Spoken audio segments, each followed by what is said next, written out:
ஒரு நாள் நாங்கள் 2 பேரும் ஒன்றா சந்திக்க வேண்டிய ஆகிப்போச்சு. என்னை வந்து அன்பா அரவணைச்சாங்க.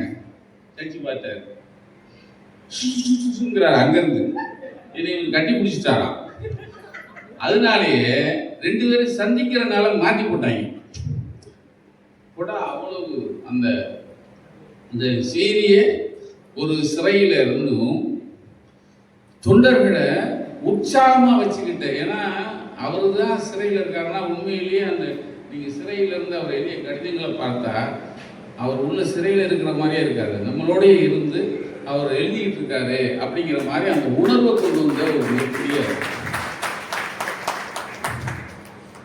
எனக்கு வந்து இப்போ எனக்கு அறிமுகம் பண்ணும்போது சொன்னார், என்னை அரெஸ்ட் பண்ணும்போது நான் எஸ்எல்பஸாக ஒரு செய்தி எழுதிட்டேன். கவர்னரை பற்றி தான் எழுதினேன். அப்போ என்னை காலையில் ஏர்போர்ட்டில் அரெஸ்ட் பண்ணிட்டாங்க. அரெஸ்ட் பண்ணுறாங்க, லெஃப்ட் ரைட் போட்டு போயிட்டுருக்கேன். கூட்டு போகிறாங்க. கூட்டு போனோடனே 6 வண்டி என்னை எடுத்துகிட்டு போயிட்டாங்க. அப்படி இறங்கும்போது ஒருத்தர் சொல்கிறான்னு, சார் வாட்ஸ்அப்பில் வந்துச்சு சார் அப்படின்னா. அப்போ இன்னைக்கு கேட்குறேன், நான் எனக்கு வாட்ஸ்அப் ஒன்றும் அப்போ கிடையாது. உடனே ஸ்டன்னா அப்படியே வண்டியெல்லாம் நிறுத்திச்சு.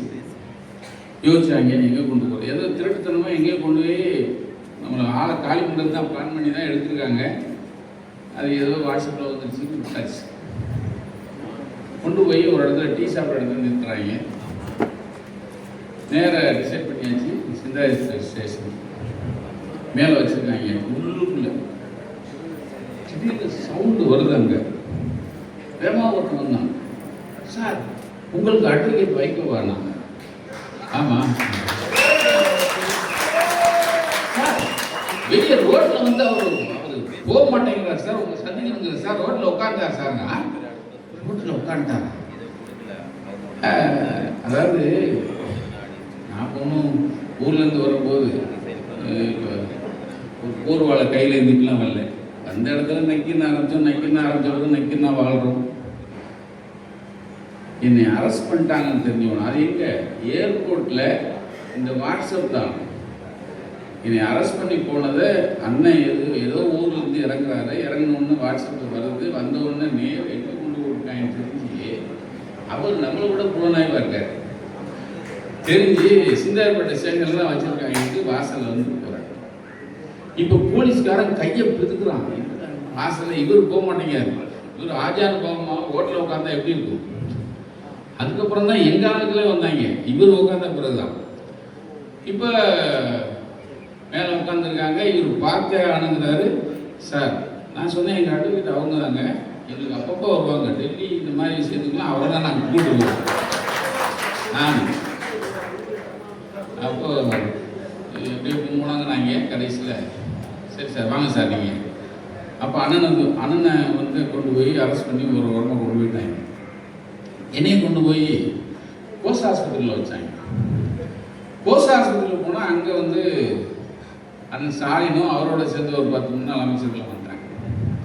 அங்கேருந்து இன்னும் மறுபடியும் வரது போகிறான்ட்டு அதை தூக்கி கொண்டு அள்ளி நகரத்தில் இருக்கிற கோர்ட்டில் கொண்டு வந்தாங்க. அப்போ தான் என்ராம திருமாவளவன் முத்தரசன் எல்லோரும் வந்தாங்க. அதுக்கப்புறம் ஒரு 2 மணி நேரத்தில் 3 மணி நேரத்தில் என்னை விட்டாங்க. அன்னைக்கு மாத்திரம் அண்ணன் வரலன்னா நம்ம கதை கந்து.